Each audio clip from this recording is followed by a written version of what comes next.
This is TalkLoudRadio.com.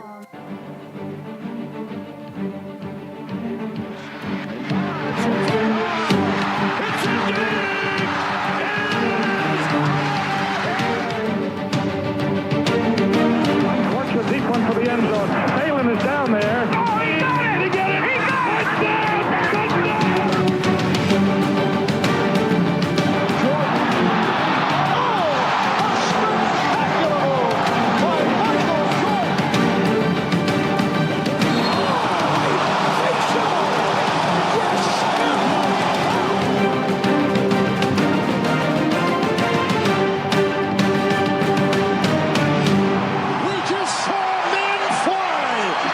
What is going on, guys? All right, welcome to episode 35 of the Armchair Fantasy Show. I'm your host, of course, Jeff Lambert. You can follow me on Twitter at JeffLambert77. All right, guys, we're presented, of course, by Talk Loud Radio. You can find us on all your major podcast networks, iTunes, Stitcher. Of course, we're coming at you live every Tuesday and Friday night at 9:30 Eastern Time at the Going for Two fan page. And we are streaming in the Going for Two app. All right, guys, this is going to be our first daily fantasy podcast of the Armchair Fantasy Show this season. We're getting a little bit of an early start. We will have one more show next Friday to get you ready for the weekend. But I thought I'd bring on a couple guys here, and we're going to talk a little bit strategy, some basic strategies. I know there's a lot of new players that are going to be coming in, so I wanted to sort of go over some basic strategies that we use every day on a daily basis.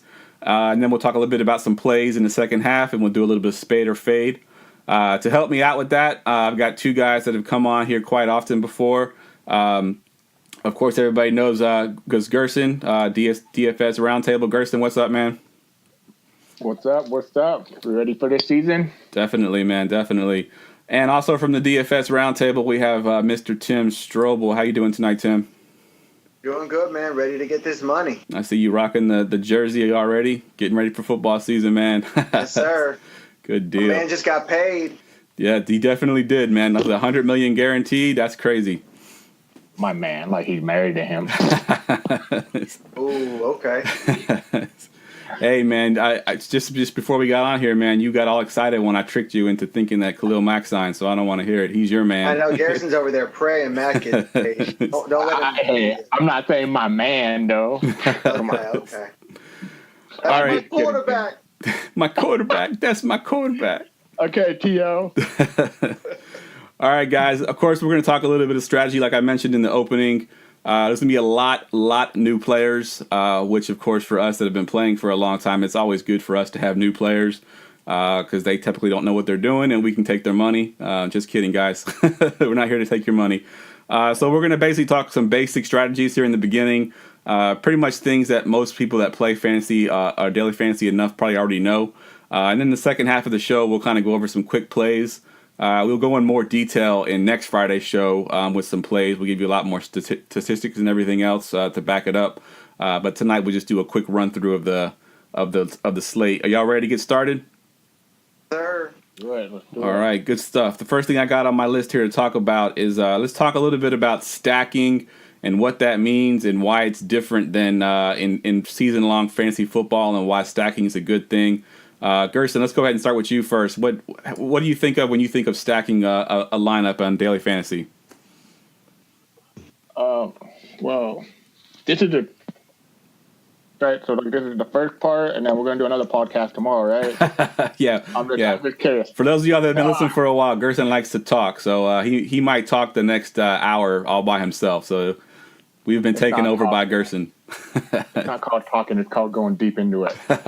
So basically, on stacking, it really depends on how you want to do it. As we all know, there's one man.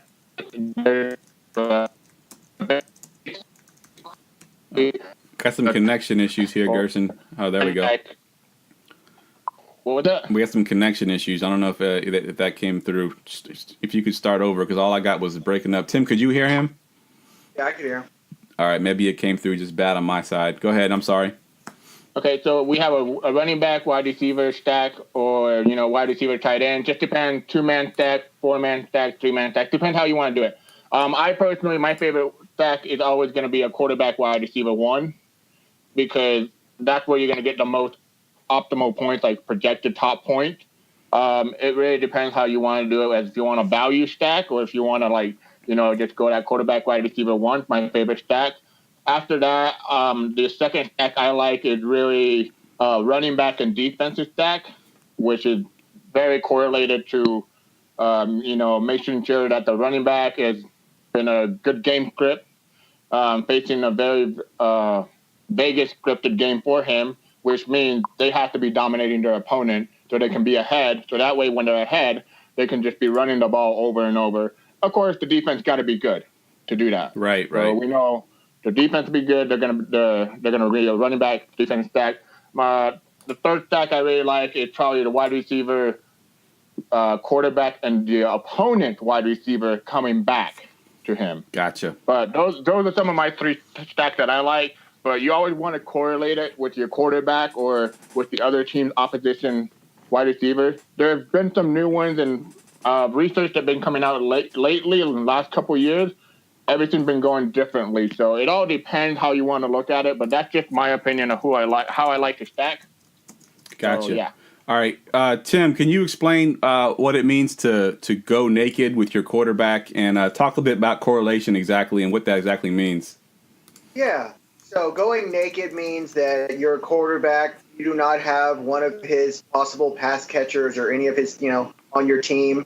Correlation is when you have a quarterback and one of his pass catchers, you tend to see a better odds of having that lineup really go off, right? And like Gerson also mentioned, if you're expecting that your, say, quarterback and wide receiver 1 are going to go off, it's most likely to happen when it's a high-scoring game and the other team is scoring too. So as he said, if you're expecting it to be a high-scoring game, you want to run it back with somebody from the other team that's going to help your guys kind of move you up the list and separate yourself from other people who might have that same stack. Exactly. Yeah. I mean, basically, stacking is you're going to be double dipping. If you got your quarterback receiver, every touchdown you get double dip points. Typically, you want to stack some high scoring games, like you said. Correlation is kind of a newer thing, at least over the last couple of years. You really didn't hear correlation when I first started playing, but correlation now with like you said, quarterback receiver from one team and getting the receiver from the other team, because it's going to be a back and forth kind of game, a passing game. Definitely want to have exposure to that game as best you can. There is some sort of negative correlations too. If you go with like a quarterback running back, the thought process there is that if they're running the ball, they're not passing the ball. But I think in recent years has changed a little bit with some of these pass catching running backs. Yeah, like Christian McCaffrey and Cam Newton could be a good stack, because Christian McCaffrey basically catches passes like a receiver. Deion Lewis is another one when he was with the Patriots, even now with the Tennessee Titans.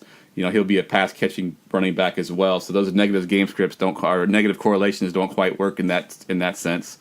Absolutely. I mean, if you see that a team is particularly bad to one skill, then you can really target that, as long as, like you said, it's correlated. So pass-catching running backs, tight ends, wide receiver 1s or 2s, whatever it is, you can create a stack to fit that matchup. But you always want to go with what you think has the best chances of succeeding there. So I agree with you there, man. I think that's a really important point. Cool. All right. Let's talk a little bit about how you build your lineup. So when you're actually in there plugging in your plays, Gerson, don't be laughing there, man. Well, when someone says how to build a lineup, it's like, whoa, there's a lot to do. Yeah, there's definitely a lot. I agree. There's definitely a lot. But where do you start, Gerson? Like when you're actually starting your lineup, do you like get your core plays, plug those guys in, and then figure who you can build around them? Or do you start by plugging in your values and then build up from there? Or do you just start at quarterback and go straight down? Like how do you build your lineups? Well, the first thing I do, I get Tylenol. So when I get a headache from all my research, I make sure I'm okay. The second thing I do, I go to Vegas. That's the number one thing I do, because Vegas tells me right from the start what games I should target, what quarterback, what running back, what wide receiver. It'll tell me all the numbers I need to know to have an idea of like already processing through my mind that, all right, obviously we know Deshaun Watson, Tom Brady, Houston versus Texans, and somewhat. The second thing I do personally is look for my values, because if I look for my value, it allows me to put those big time players. Because if I find my values first, then I know what kind of slate it's going to be. Right. It could be a shock slate. It could be, oh, this is easy to make, It's funny because they have all these commercials always coming on TV. Well, they used to have them. Come on TV. Come be a millionaire. Play on DraftKings or FanDuel. Here we go. And then they start putting in, like, all the freaking best players. And you're like, wait, what?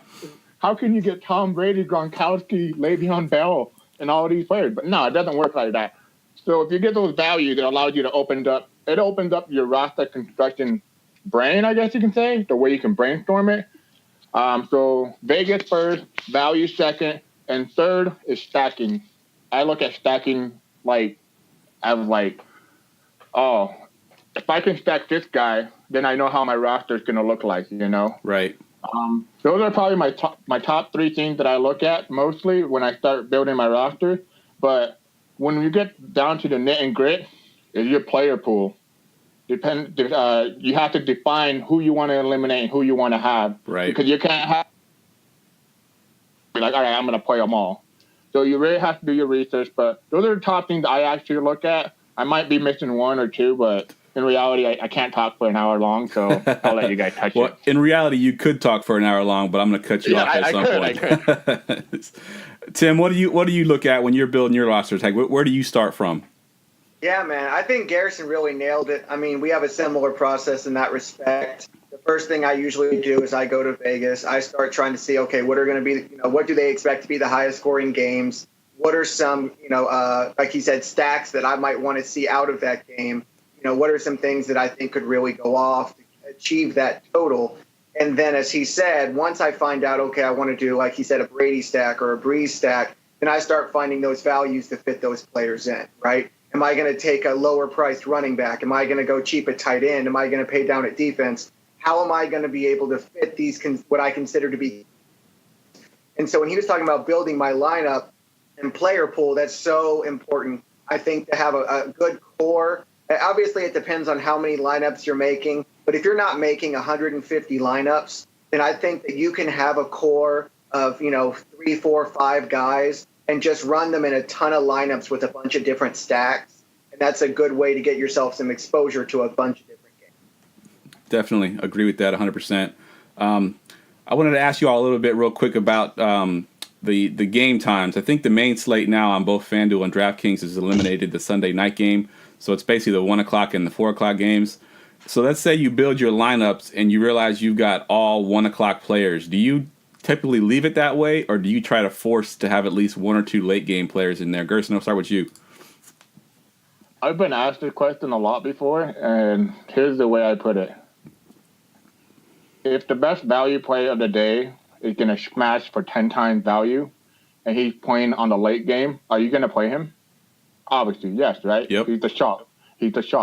In case you don't know what chalk means the obvious play that everybody will play, the highest percentage player. If he's not, and you just say, oh, well, I want exposure to the morning games, If you have that mindset of, oh, I want exposure because when I work see Julio Jones, you're not going to profit. You always have to be open-minded when you build your roster. To me, it doesn't matter if it's early game, late game. Of course, it's got to be on the slate. Don't be doing research and be like playing the prime time, and all that. I mean, if you play it, that's cool. I mean, yeah, obviously you have to know all the players, but to me, it doesn't matter what time they play, it doesn't matter where they play and how far away they play, but that's another time. Gotcha. What about you, Tim? Do you look at the time they play for any reason to build your lineups? Not really. That's not really something I take into consideration too much. I mean, like Gerson said, play the best plays, man. I know it sounds obvious, but once you've narrowed your core down, once you know who your guys are that you're going to play, I mean, just play those guys, man. I think I've seen some where people they play all home guys or all away guys, things like that. I don't really get into that too much either, man. I just try, like I said, I narrow down my core. I do a bunch of different lineups with different stacks, and I just roll with it however it comes out. Definitely. What about weather? I know obviously we're coming out of the baseball season. Weather was kind of a big thing because games get canceled. Typically they don't get canceled in the NFL. But does weather play a part in who you select as far as your quarterbacks, your receivers, your running backs, or even down to the defenses that you choose? Do you look at weather at all? Gerson, we'll go to you. It's kind of funny because this just happened just recently. I remember Jeff and I were like, well, I was freaking out because I had a lot of exposure. It's a preseason game. Tampa Bay Buccaneers versus some other, I think it was the Lions, and they had lightning. It's very rare that you'll find lightning like as a problem in a game. I think you'll probably find it like one time a year. Right. Concern. If it's raining, I obviously, a lot of people say that. I did some research on it. A lot of people say negative correlation when it's raining with the weather for quarterback. It actually isn't that big of a difference. It really isn't. I looked at the research. It's not any more than like 0.5 less than what they would average for like a normal game. The other thing is, if it's like a snow game, I'm definitely not going to target a kicker. I'm not going to target a quarterback because when it starts snowing and stuff, the balls get really murky and whatnot. And it's different from wet weather. Wet weather, right. You can still grip a football, but when it's cold and stuff, unless your name's Aaron Rodgers and you play in Green Bay every year, you know exactly what it's like. I mean, you don't want a Southern California. And that's why I'm like, Sam Darnold, week 1, I'm like, all right, Southern California boy in cold weather. Let's see how he does, you know? If it's snowing, I'm going to target those running backs because those running backs are just going to get a lot of volume in a weather condition like that. I remember, I think it was last year, Jordan Howard played your 49ers, and it was a really bad weather, and it was like kind of like snowing, but it was raining, but then later on it turned into snow. Right. And he had a big, I mean, no offense, I'm sorry, but every running back had a big game against the 49ers. Yes, they did. You know, it does take an impact, and to me, I do have to look at it. So, yeah, I think weather is a concern sometimes. What about you, Tim? You think the weather plays a part in who you select? Yeah, a little bit. I think Gerson nailed kind of the most common scenarios, like really high wind, like in excess of 20, 25 miles an hour. That's really the only time I start letting it affect whether or not I'm going to play a quarterback. And like he said, obviously snow games, and especially heavy snow games. I think the game that I remember might have been a year or two ago with LaShawn McCoy. It was just pouring down in Buffalo, and he was already priced well and was already considered a play, but at that point he became almost a must play. So I do think you got to look out for weather. I don't think a little wind or a little rain, like Gerson said, really sways me one way or the other. It's got to be extremes. I think that's kind of the key in NFL weather. If it's not extreme, go with your gut. Definitely. And this is actually a good point to bring up sort of a shameless plug. I've been working with this company for now 2 years, and they're finally getting ready to launch.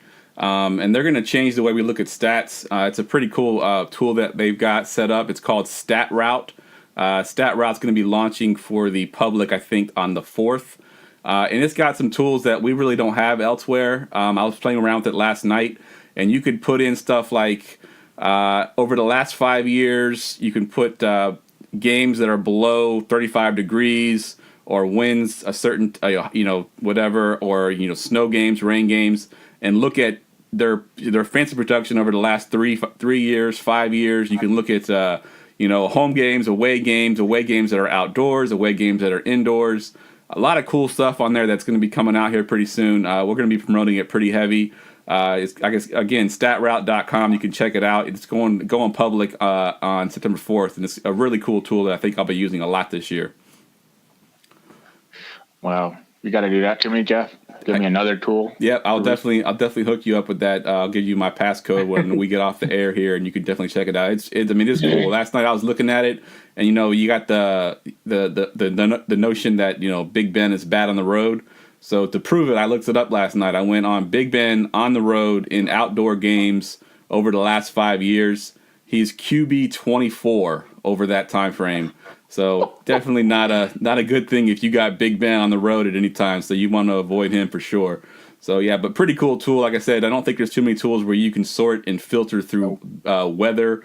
It even sorts it where you can go third quarter, fourth quarter, second quarter, second half, all kinds of stuff that you can look at. Overtime games. It'll filter all the stats out for you. It's an awesome tool that I'll definitely be using for both my season-long leagues and for my daily fantasy leagues for sure. Nice.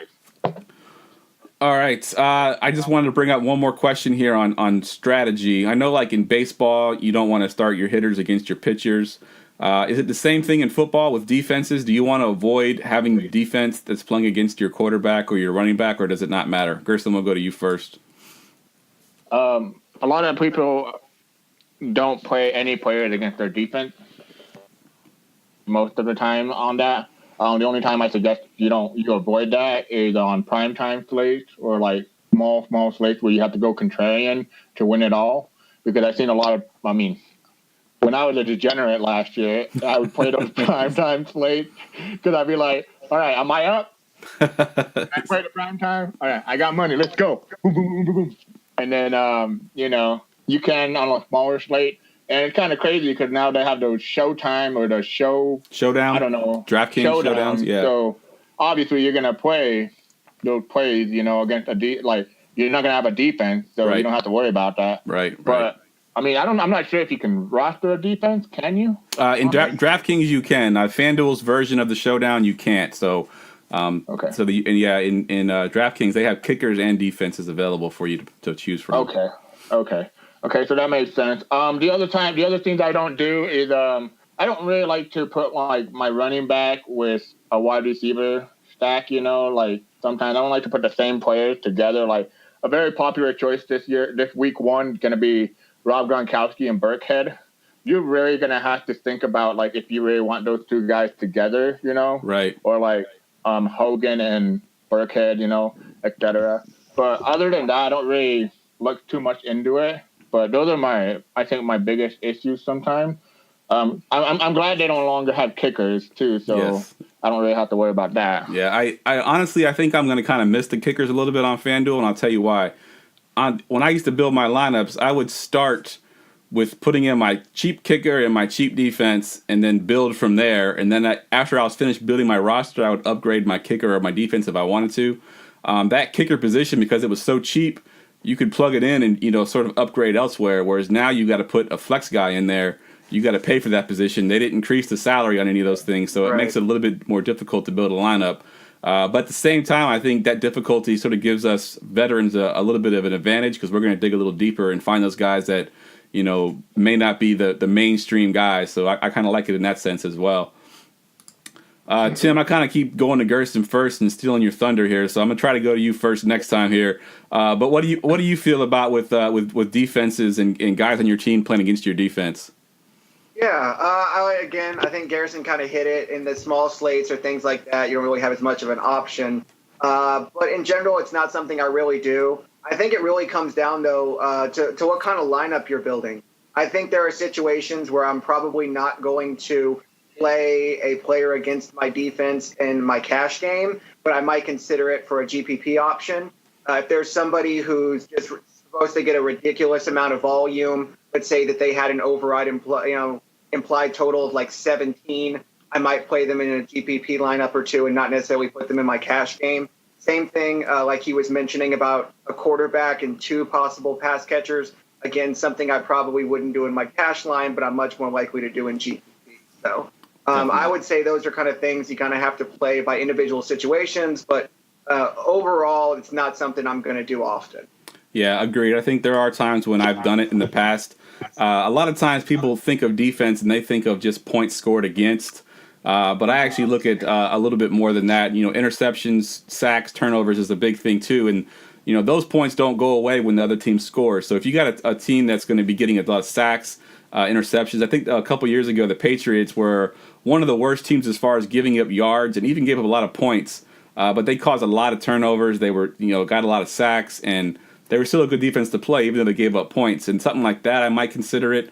But like you said, it'd definitely be a tournament option, not something I would do in my cash games because it's not always going to work out for you that way. But yeah, definitely, I think you try to avoid it at all costs in your cash game lineups. Gerson, let's go. Let's start with Tim. Sorry, let's start with Tim this time. Start with Tim. Give him a chance to instead of just echoing what you say. Is there anything that you have that you do that we haven't talked about yet? Anything that you wanted to talk about as far as strategies, that something that you may do that may not everyone does? Yeah, just something that we kind of mentioned earlier is, like I said, one of the first places I go to when I'm building my lineup is Vegas. And the first thing I usually look at is obviously implied total, right? Individual teams, the over-under. And then one thing I like to do, especially right up until lock, is look at some of the player props.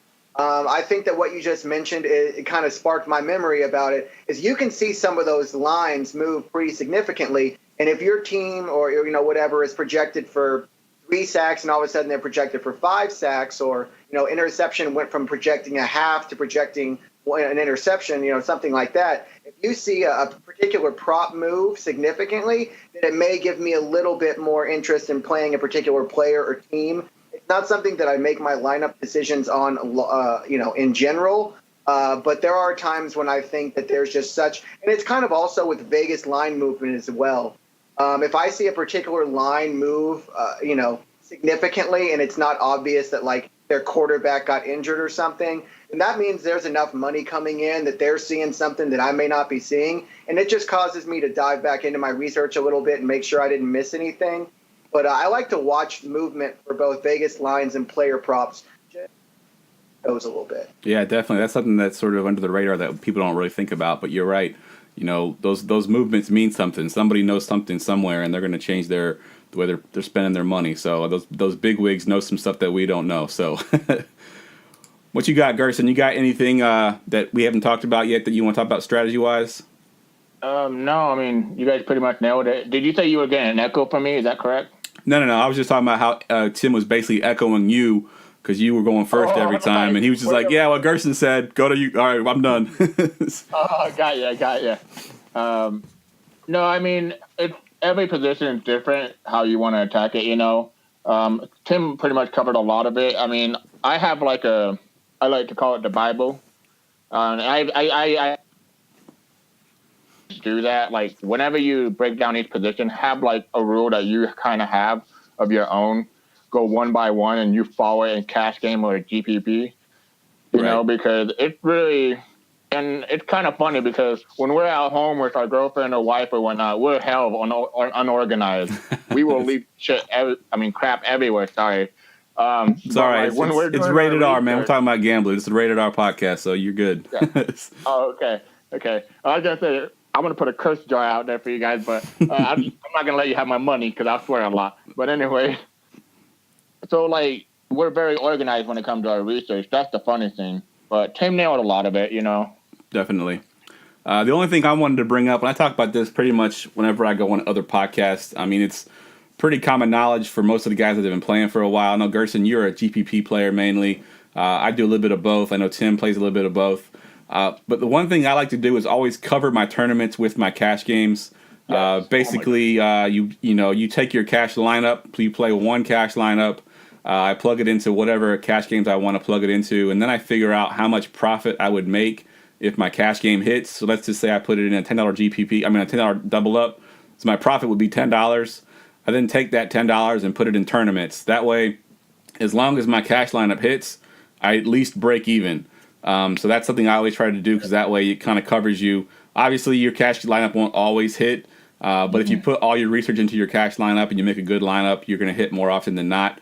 And at worst case scenario, if you do it that way, you'll break even. Best case scenario, your cash lineup hits and all your GPPs hit and you make some good money that night. So definitely something I always recommend to new players to cover your, don't just keep plugging in GPPs because you can go broke really quick.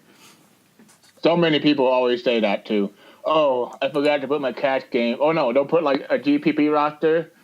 No, a cash game roster, and it'll score 240 points. Yeah. But then when they forget to put it in a GPP tournament, and they could have taken down the whole tournament. You always have that what if moment. Exactly. Can I make one more point? Yep. Y'all just brought up. Yep. Reminded me.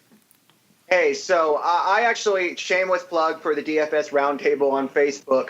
One of our group members brought up a topic today that I think is very important, and it might be one of the most important topics for new players. And that's contest selection. I always say that contest selection is second to lineup selection. Yeah. People spend so much time and energy, which you should, into creating the perfect lineup, and they'll just throw it into any random contest, okay? If you're out there and your bankroll is large enough to where you're maxing out multiple tournaments, then ignore what I'm about to say, okay? But for a lot of you out there that are playing $5, $10, $20 a week, okay, then What you need to do is make sure that you're spending your money wisely and putting it into the right tournament. If you're playing a $10 double up and you're only playing one $10 double up, put it in a single entry double up. Don't put it into one where they're going to be putting in 50 lineups. Definitely. Same thing with your GPP line. If you're only making 3 lines, put them in a 3 max. If you're only putting 1 line, put it in a single entry. That's not to say don't throw occasional darts in the Millie Maker, because we all like to have fun with that. But you have to be just as smart with how you spend your money as how you pick your play. Definitely agree with that 100%.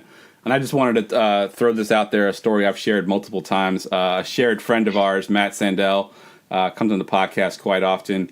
So he used to write for us back in the day, a couple years ago. He used to write baseball lineups, and he used to do our cash game articles. Gerson knows where I'm going with this. So in his article, he'd always put at the bottom, he put like a sample lineup of like, this is, some guys I like. This is a lineup that's pretty decent. I might play this lineup. So anyways, he did that. And the next morning I wake up and I got multiple texts, multiple DMs, like people saying, thank you for the lineup. And they're posting their screenshots of like winning $7, $8, $9, $10,000. And I'm like, damn, that was in Matt's article. So I text Matt that day, like, Matt, how much did you make on that lineup that you posted on your article? He's like, man, I put that thing in a $1.50. So he made $1.80. Yeah, he was pretty sick. Oh my God. All right. Can I add one more thing on the cash game side? Yep. I'm not much of a cash game player, but of course I do know a lot about cash game. I mean, I could build a cash game lineup if I wanted to, But when you play cash game, make sure you put them in. If you're facing head-to-head, always learn DraftKings has you can eliminate good players.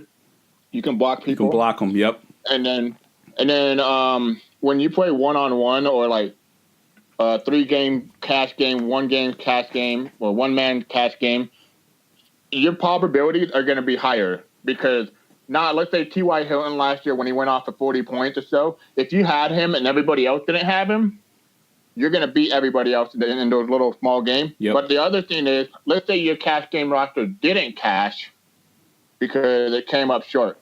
But you're still probably going to beat at least 6 or 7 people out of the 20 people you play. Definitely. Your odds are a little higher when you play those little small one-man game. I don't know how many they have. 1-man game, 3-man game. Yeah, how do they do it now? They got the head-to-heads. Obviously, they got the 3-man. They got the 5-man.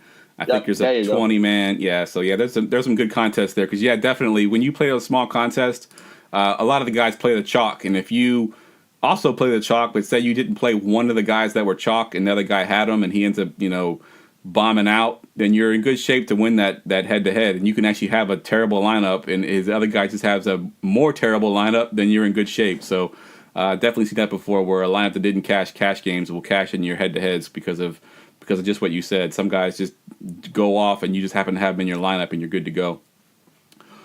All right, let's go ahead and take a commercial break here. When we come back, we will talk a little bit about some plays. I don't want to get in too detail yet because we still have one more show before the start of the season. So we'll just kind of run through the positions, and then we'll play a little spade or fade. Sound good to you guys? Sure. Sounds great.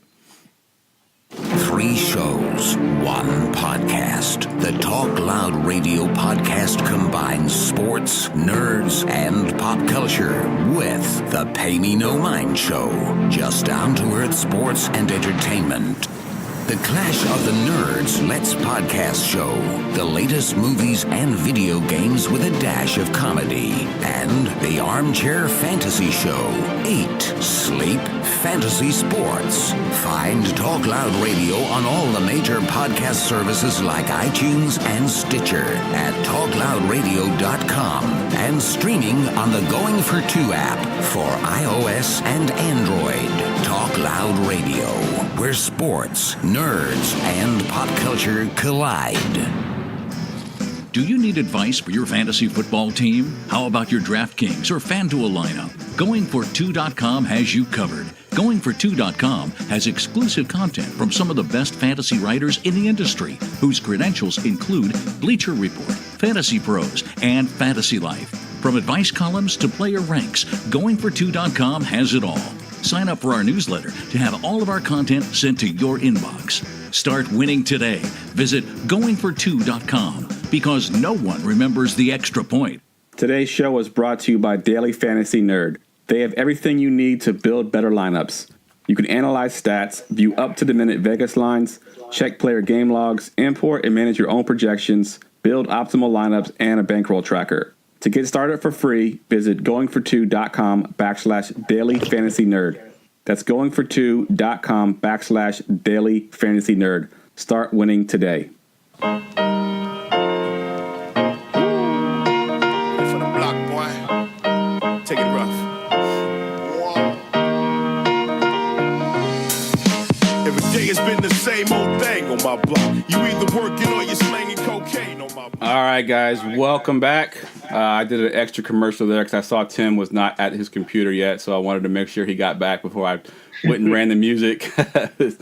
All right, so let's talk some plays here. I know both of you like to play on DraftKings. I play on both sites. A little bit more heavy on DraftKings of late because I don't know if anybody heard this, but I'm actually part of a committee now for DraftKings, so I felt obligated to play on there more often. And actually, I've been winning pretty well. Actually, the computer that I'm using right now, I bought on DraftKings Dime because I had a big win a few weeks ago. So with that said, we'll kind of try to go for FanDuel and DraftKings, give you prices on both and some value plays on both. But let's go ahead and get started with the quarterback position. Tim, we'll go to you first. Let's talk about your quarterbacks for this week one. Who do you like? Yeah, I mean, obviously I like a bunch of guys, but at the top, it's interesting because in general, I usually don't tend to pay up for quarterback, but I think that it's becoming more and more popular for people to pay down at quarterback. So I think there's some edge to be had, especially in tournaments, week one, to pay up for quarterback. So some of my top percentages in terms of my tournament allocation are going to be on guys like Drew Brees, Tom Brady, and Deshaun Watson. Obviously, the Houston-New England game has the highest total on the week since the shift in New Orleans with Winston not playing. So right. I'll have a lot of Brees, I'll have a lot of Brady, and I'll have a lot of Watson. All right, good stuff. But I haven't quite settled on one of those, who I'm going to play in my cash games. But I don't know if I'm going to pay all the way up at quarterback. But in terms of my tournament allocation, they'll probably be mostly those three guys. All right. Gerson, what about you? What do you got for quarterback this for week one?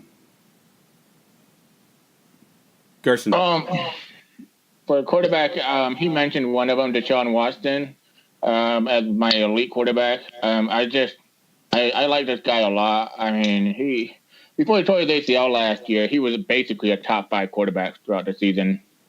So to me, Watson's a great play. Top biggest game, volume. They're going to throw the ball. They're going to have to score to match the Patriots. And we all know the Patriots, well, maybe it's me in my opinion, but I don't really consider the Patriots a great defense this year. Yep. Nor were they last year. So I like Deshaun Watson. The second quarterback I had, the elite quarterback, Kirk Cousins. Kirk Cousins, he's right now, I believe, on both sides on what? Let's see. What is he on FanDuel, Jeff? Let me pull up FanDuel here and see. He's like 7,800, 7,200, I think. Hold on, let me make 7,600 on FanDuel. 7,600, and then on DraftKings, Cousin is. Man, I should have done this before. I'm sorry. That's all good.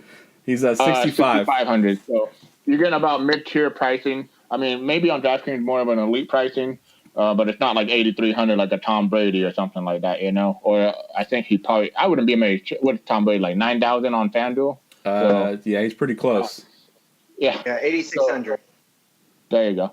Okay, so, I mean, Kirk Cousins at home versus San Francisco. I mean, we all know, once you get paid, you suck, but no, I'm kidding. Once you get paid, you have to walk. And this guy has been getting paid the last, I don't know how many times they franchised his ass, like 4 times, I think. Yeah, it's like ridiculous. Now he has a max $100 million something. And I love this matchup. San Francisco defense is not very well, and they haven't really improved it over the offseason. I mean, there is some improvement on the line, on the front seven. You know more about the 49ers than I do. But I haven't really heard any great improvement on the defensive back or the secondary. I like Cousins with those weapons, Diggs and Thielen. The other quarterback I was looking at kind of was Andrew Luck. I believe he's going to be a chalk play. A lot of people probably going to be scared of him now because he didn't do very hot in the preseason.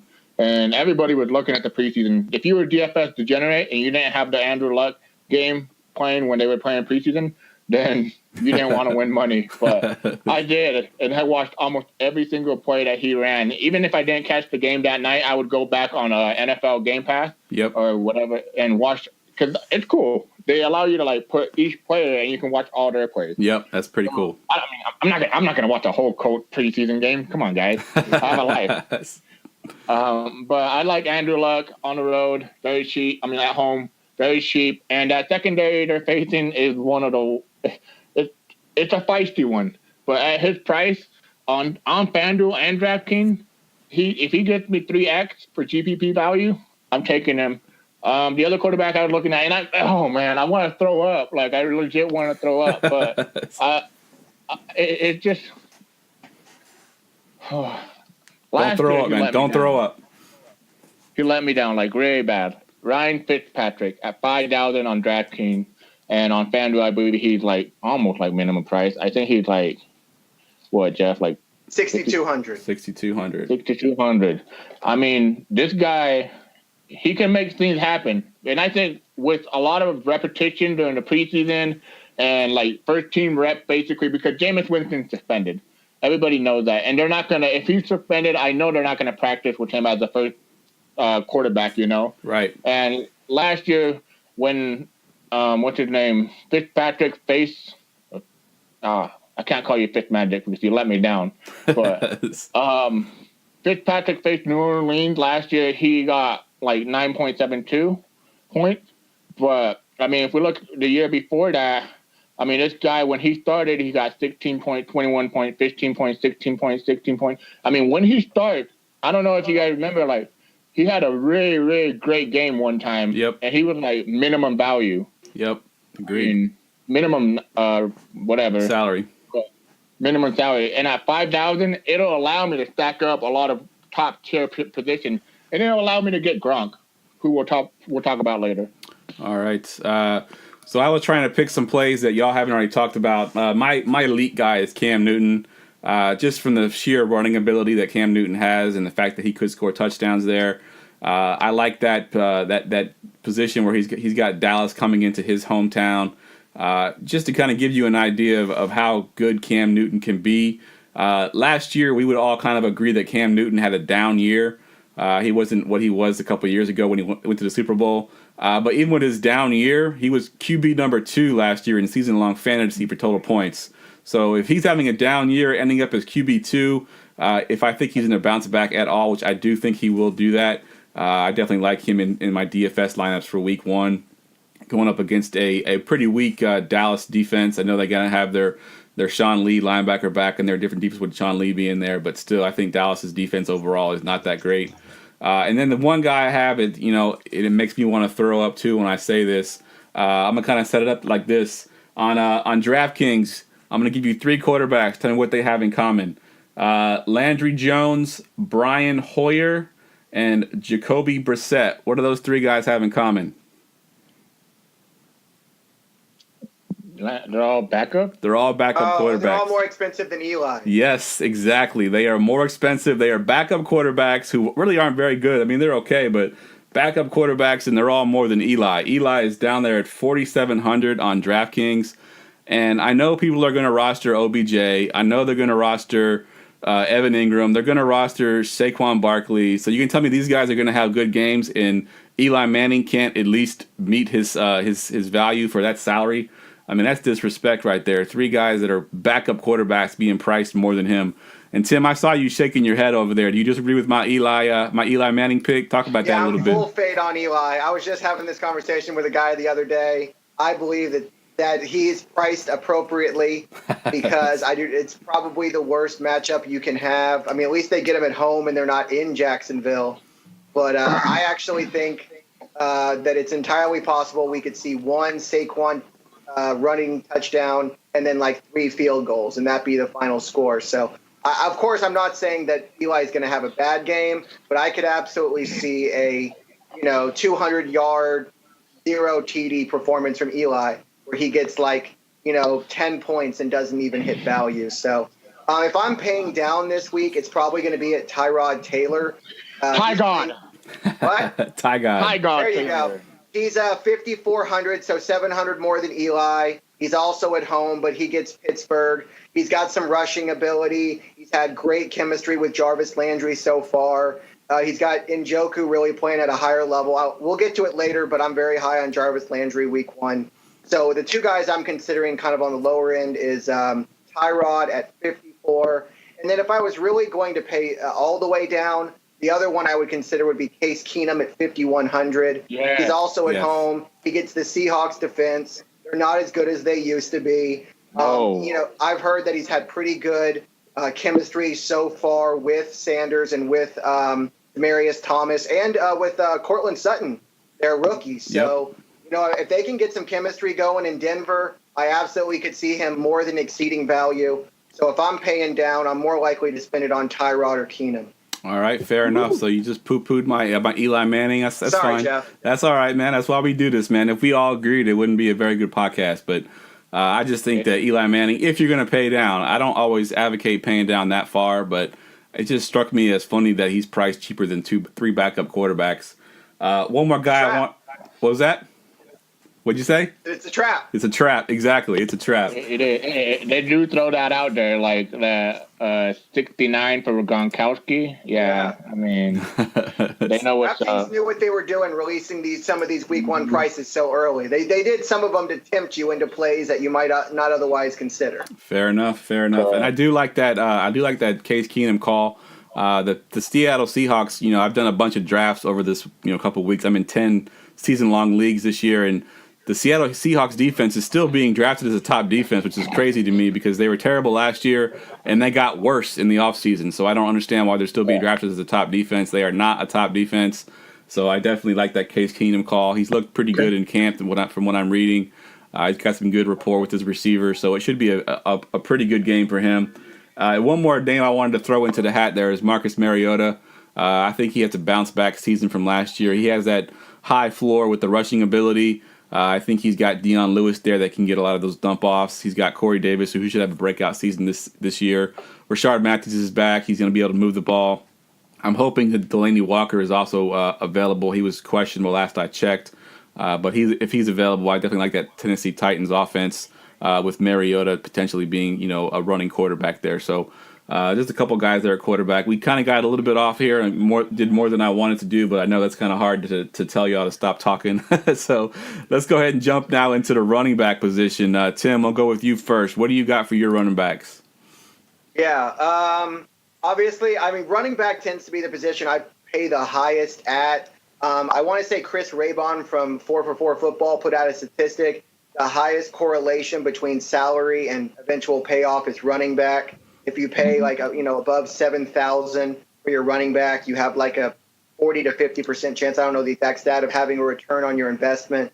So I really think that of any position, the one that I usually pay the most up at running back. That's not going to be any different in week 1. 3 guys that I really like right at the top: David Johnson, Alvin Kamara, and then Leonard Fournette. Like I said, they're all kind of up there plays. But if you're looking for somebody more in the mid-range, I really like is you mentioned earlier Christian McCaffrey. Going against that Dallas defense, he's going to get running and pass catching. So it'll get you in both ways, and I think he's got a real good shot at least a touchdown. And then kind of on the lower end, guys I really like, Alex Collins for Baltimore. I think they're going to have a good matchup. It's somebody I'd also want to stack with the defense. And then 2 guys I think, or 1 guy I think is going to be really popular, and then 1 guy I think that makes a good pivot. So far I've heard a lot of talk about Rex Burkhead as a week 1 play. Obviously, I think there's a lot of reason for that. He's 4,200. He's going to get some goal line work. There's definitely some interest there. But I also think there's some bust potential there. So if we start getting it closer to next weekend, and it's looking like Burkhead's going to be 40+% owned, in a lot of my tournament games, I'm going to pivot to James White. He's $200 less. He's going to get some pass work. And I think that he could absolutely end up being just as good, if not a better play than Burkhead, and won't carry nearly as much ownership. So those are kind of some guys I'm looking at week 1. All right, definitely good plays there for sure. I like all those ones you called out. Gerson, what do you got for your running backs? Alvin Kamara, Melvin Gordon. and Peyton Barber. All right, let me run to the next position. Gerson's trying hard to not monopolize the podcast and talk. Guys, he sent me a private message. He said, "G, hurry up." No, I'm kidding. I like Alvin Kamara as a really good play. Great play. I mean, if someone were to tell you, hey, Alvin Kamara is going to be the starting running back playing Tampa Bay and Mark Ingram's suspended. I mean, I know they have Jonathan Williams now back there, but, I mean, he's not really a Mark Ingram kind of type player. Agreed. And he scored 62 total points for Tampa Bay last year in the 2 games that he played them. Seemed like a pretty obvious choice to me. Agreed. And it's the second highest projected game, I believe, in Vegas right now. Yep. So, I mean, a great play, Alvin Kamara for me. He's going to be one of my heaviest owned running backs next to David Johnson. I still debating that with David Johnson because I really am curious because his price is pretty high up there. But the other running back I really, really love a lot is Melvin Gordon. I'm going to have so much. If he lets me down, my bankroll is like legit going to be negative. I'm almost like want to go 100% him, and I'm for sure he's going to be on my cash game roster. DraftKings and FanDuel, I mean, this guy is a beast. I mean, last year he was getting the heavy load against Kansas City. Kansas City is a very depleted defense now. They don't have Marcus Peters. They don't have a bunch of their linebackers, a lot of veterans that they used to have. Yep. I don't know what is up with Andy Reid, but all of a sudden he went like he lost his brain in the offseason. I don't know what happened. Like, he traded Alex Smith away. Everything went wrong. I think Kansas City can be really bad this year on defense. I really like that call on Tim, so I'm going to tell him Christian McCaffrey is going to be one of my higher owned players. I did mention Peyton Barber. I think everybody's going to play Rex Burkhead. He's going to be the shock of all shock.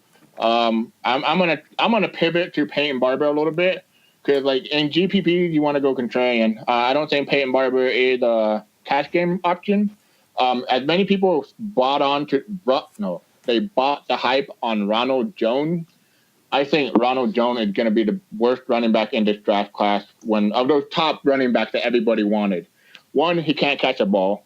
2, he keeps running into the line, even though the line's not that great. And 3, you're letting a guy named Peyton Barber beat you. Come on, dude. You know? And he's 4,100 on DraftKings. That's, I mean, $100 less than Burkhead. And on FanDuel, I believe, like what, 5,600. Yep. So I mean, that's a cheap running back. I like. I mean, other than those other guys, I think we nailed most of the guys I want. I think it's just running back on DraftKings. You really want to pay for them, like Tim says. On FanDuel, you want to pay for them. And you want to get a stud because, as we know, FanDuel is a 0.5 PPR, right? Yep. So a little different. Make sure you guys know your rules, what site you play on. Yep, definitely agree with that. I just wanted, just in the time that we've got here, I'll just give my couple of plays here. I do like Royce Freeman on the lower end for Denver. I think he won that job. He may end up splitting a little bit of carries, but I think once they see him and how he's been playing, I think they can't really go away from him. He's 6,000 on FanDuel and 4,500 on DraftKings. Good price for a starting running back. And then sort of a contrarian GPP play would be Jordan Wilkins for the Colts. I kind of like him as well. I think he's going to be the starter there week 1 with Marlon Mack injured. Neiman Hines can't seem to hold on to the ball. I think he had 4 fumbles this preseason and limited work, so he ain't getting the ball anytime soon. Christian, what's his name? Who's the other running back there? Michaels. Yeah, Michaels. I think we sort of seen enough of him. I think we know what he is. But Jordan Wilkins looks good in the preseason. I think he starts week 1. He's very cheap. I don't have the numbers pulled up right now, but he's definitely 37 on DraftKings. 3,700. Wow, that's really less lower than I thought he was going to be. So yeah, he's definitely an option for your tournament plays as well. All right, let's do receiver really quick here. Gerson, we'll go to you first. Wilkins 5,100 on FanDuel. 5,100 on FanDuel. Okay. All right, let's go to receivers. Gerson, who you got for receivers? I'm not going to go too in deep. I'm just going to name my targets of like who I want because obviously we're going to do this next week. We're going to go I'm going to hog like 2 hours of the podcast and they're going to get 1 minute, guys. So don't worry, I got you. I think the top wide receiver play is Antonio Brown on both sides. But I'm going to pivot to DeAndre Hopkins as my heaviest owned wide receiver. Other than that, at the top tier, I'll let some of the other guys touch the other guys. The mid tier, I really like the Vikings wide receiver or Chris Hogan. And as a value wide receiver, it's funny because early on, you guys mentioned 2 quarterbacks, Case Keenum and Cam Newton. And those guys have really good low-value wide receivers like Demaryius Thomas, Emmanuel Sanders on both sides. Yep. And then DJ Moore. I'm telling you guys got to believe in this kid. This kid's really talented. I can't remember the exact college he came from. I think it's LSU, was it? I'm not sure, but what was it? I'm not a college guy, so you got me. I know Tim's more of a college guy than I am, but DJ Moore, I really like him. I watch his tape. And Maryland, yeah. And this guy can fly. I mean, in a PPR on DraftKings, going to be a great price at $4,100. On FanDuel, I'm kind of reluctant to play him because I don't really like to play PPR wide receivers. I like to play more heavy touchdown. I'll let you guys cover the other wide receivers because I know you guys are going to nail them. All right, definitely. Tim, all right, let's go to you. What you got for your receivers? Yeah, Gerson mentioned a couple of the guys I really like there. Another couple of people I like. I mentioned earlier I'm going to be high on Jarvis Landry. I'll have a lot of him week 1. Another guy that I'll have a lot of just because I'll have a lot of Patriots in general is Chris Hogan. No Edelman out. He should see more work there. And then if I'm going to pay all the way down, one guy I think that's really made some interesting moves in camp is Michael Gallup for the Dallas Cowboys. He's 4,000, I think. Right now, I don't know if he's projected to be the starter, but if it looks like he's going to end up getting the majority of snaps in that game, he's definitely somebody I want to look at that price. All right, good stuff. Dallas doesn't have much at receiver right now, so it's not going to be hard to win a job. Yep, exactly. I think maybe you can go out there and try out Tim and maybe get a few snaps. All right, I'm only going to add one to that list, and only because I live in Washington and I've seen this guy kill Washington multiple times. Larry Fitzgerald. Whenever he seems to play Washington, he seems to have huge games. I don't have numbers in front of me, but I know there's at least one game in the last 2 years that he had like 10 receptions and 100-plus yards, especially on DraftKings with the full-point PPR. I think I liked Larry Fitzgerald there. Redskins didn't do much to improve their defense in the secondary. They haven't looked good in the preseason, so I don't think they're going to be very good. So I think Fitzgerald can definitely be a top option there at the mid-tier range. All right, let's go tight end. Gerson, to you. I don't like to pay up a tight end unless his name is Gronk, but obviously that's going to be the chalk play on both sides because now one thing I want to touch is there's a flex spot on FanDuel, so you can use that tight end as a flex spot, so it'll save you a lot of salary on both sides. Gronk is probably number 1, but I mean, obviously we were all going to mention it if someone didn't mention it. But other guys I really like, and I'm probably going to have more heavier exposure to Jordan Reed on DraftKings and FanDuel because he's cheaper. He's only 4,000 on DraftKings. I believe on FanDuel he is. Hold on, I have it right here. Come on. Tight end. Sorry, I had it right here. He is 5,800. And, I mean, if I can put that in my flex spot and save money rather than putting, like, a wide receiver or a running back at that cheap, I mean, you're putting Jordan Reed versus, like, Wilkins, at 5,100, 5,800. But the other wide tight end I like, and then a lot of people are going to forget about him, is Tyler Eifert, 3,400. Yep. Versus the Colts. Colts don't have a very good secondary, nor do they have a good they're very weak versus the tight end. If there's any time to play those 2 tight ends that I just mentioned, it is week 1. Yep. Because 1, they're not hurt. And 2, if they get hurt during the game, I will be throwing a fit. But, and then the very, very low value, cheap tight end, I don't know. I don't like to say sick call of the day, but like when I pay down, I get pretty lucky sometimes. I'm not feeling that lucky yet, but Mike Gesicki, tight end for the Miami Dolphins. Nice call. Rookie tight end. If you go look at the beat writers and stuff, they're blowing him up. They're saying he has the talent. Ryan Tannehill has said great things about him. In the first down, and Tannehill just went to him. Boom, he caught it. He got the first down. And when you get a first down on a 3rd and 6, I think it was, from a quarterback to a tight end, that tells you the quarterback is comfortable with him. Exactly. And he's 2,800 on DraftKings. And on FanDuel, he is, I think he's like almost minimum price, 4,700. Wow. So you've got to put those guys into flex, and you can pay up elsewhere. All right, good stuff. Tim, you got anybody else you want to talk about tight end? Yeah, the only guy really that I want to add, I guess two guys I would add to that list. One of them I actually would play, and the other one's more of a punt. One is ASJ, Austin Safarian-Jenkins. He now has moved to Jacksonville, and everybody knows you play tight ends against the Giants. They just can't cover the position traditionally. The other one, obviously, is Cleveland, but between Vance McDonald and Jesse James, I don't know if I'm going to play one of those two guys. And then another guy that I think I'm playing mainly just because I think he's underpriced is Ryan Griffin of the Houston Texans. Again, that's the highest projected score on the week. He's only, I think, 2,600, and you anticipate that he's going to get some check down work. If he manages to get in the box, it's just a bonus. But like Gerson said, especially if you're trying to fit the Antonio Browns and the David Johnsons week one, you're going to have to pay down somewhere. And I think that you could do a lot worse than punting with Ryan Griffin. Yeah, definitely.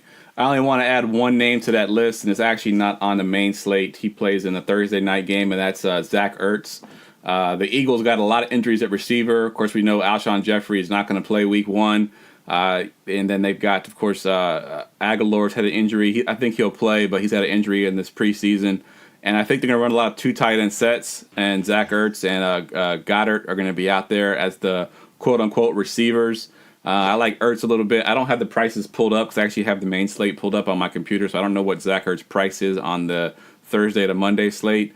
But he would be a good play. And also Goddard, I'm sure he's pretty close to minimum price as well. So if you're playing the full slate Thursday to Monday, those are two guys you want to look at that could definitely put up some good points there, especially Goddard with his cheaper price. He's 6,600 on FanDuel, and Goddard, is it Goddard or Goddard? Goddard. I don't know, man. It looks like it's Goddard to me, but maybe it is Goddard. It's 4,000. He's on FanDuel. Holy crap. Shit. 4,000 for tight end that could get a touchdown? Yep, that's definitely a good play because I've heard a lot of... Ertz is 66 and Goddard's 3K on DraftKings. Yep, definitely. I think Goddard could be good. I think they've already talked about it, going to a lot of two tight end sets with those receivers being injured. And, we saw last year that, whoever the quarterback is there, whether it's Foles, Wentz, whoever it is, they like the tight ends. Ertz had a huge season. Even Trey Burton had a pretty good season as the number 2. So Goddard can definitely get a touchdown there if all things break well for him. All right, so we're at the hour mark here. So we're going to play a little spade or fade, a little bit of quick hitters real quick. Basically what I'm going to do, I'm going to give you a player that's going to be, maybe higher owned or a higher priced guy that people are going to like, especially the newbies. And I want you to sort of call them a spade, which is a good thing. You're going to play them in your lineups, or a fade, someone you're going to pivot to somebody else to sort of avoid the masses here. Gerson, we'll start with you first with Russell Wilson. Of course, last year in seasonal fantasy, he was the number 1 quarterback overall. They didn't do much to help him in the offseason, got rid of some of his weapons. So he could basically be doing it all himself. You got Russell Wilson as a spade or a fade? I'm going to say spade because Vegas has the game very low and on the road at Denver. I know people are going to say keep to leave it gone, their defense sucked and everything. But when you add a guy like Bradley Chubb and Von Miller and a Seattle offensive line, that's like playing checkmate, I mean, I'd rather fade. All right. What is it? Fade? Fade, yeah. You want to fade. If you don't like him, you're fading him. Tim, what about you? Let's go with Drew Brees. Spade or fade at home? Oh, he's a spade. You always play Drew when he's home in the Dome, especially with this implied Vegas total. I'm all over Drew Brees in week 1. I'm also fading Russell Wilson, by the way. Fade Russell Wilson. Yeah, I definitely agree with you on both accounts there.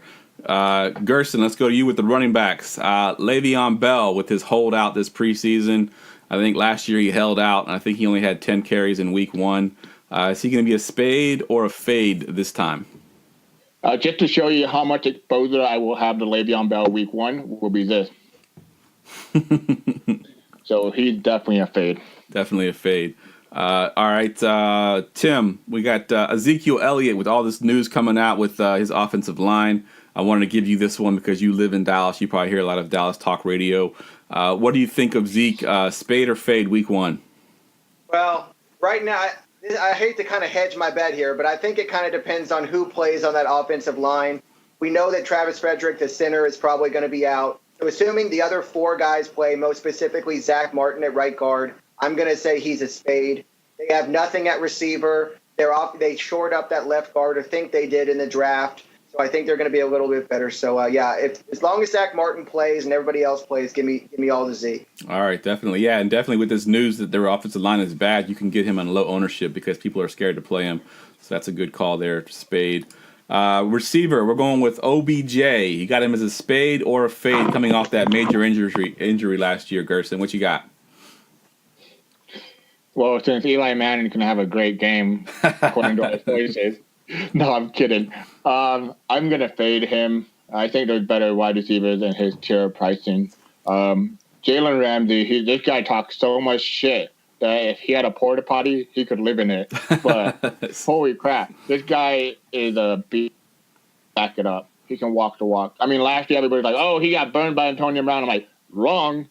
AJ Boyce that got burned by Antonio Brown. You can go look at the film. But Jalen Ramsey, he can stop OJ.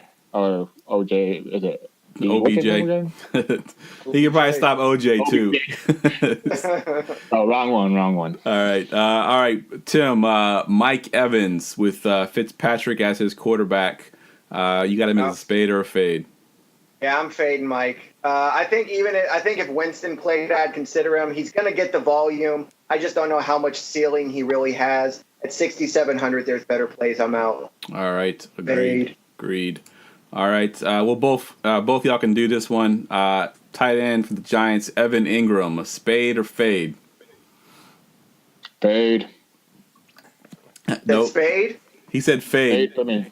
Oh yeah, I'm fading. I told you, I'm not really interested in anybody on the Giants week 1. If there's anybody I'm playing in tournaments, it's Saquon, but I don't want anybody else.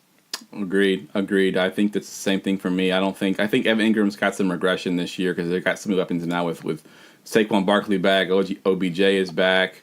Sterling Shepard has kind of come into his own, so I think he doesn't get quite as many targets as he did last year from Eli, and I'm definitely fading. All right, guys, that wraps up the podcast. We didn't run too long. I think we're only over 6 minutes, so good job. Once again, like I said, guys, we're going to be here again next Friday talking a little bit more in depth with our plays because we'll have a little bit more information on some of these guys that are questionable and a little bit better feeling as far as who's going to be playing what. So, again, thanks for coming on. Gerson and Tim Strobel of the DFS Roundtable on Facebook. You can look them up. Just Facebook search DFS Roundtable. It'll pop up. It's a great group, very active group there. Gerson's very knowledgeable. If you didn't know this already, Gerson is one of those guys that maxes out some of these tournaments. I think you're maxing out the Millie Maker in week 1, if I'm not mistaken. So Gerson's got a lot of knowledge. So definitely he's always willing to help people out. So definitely check out DFS Roundtable. Tim, of course, is a very good source of information as well. I have him on my podcast quite often. He talks college sports. He can talk pretty much anything. So also another good source of information there in DFS Roundtable. Thanks again for coming on, guys, and we'll do it again next week. See you. Peace out.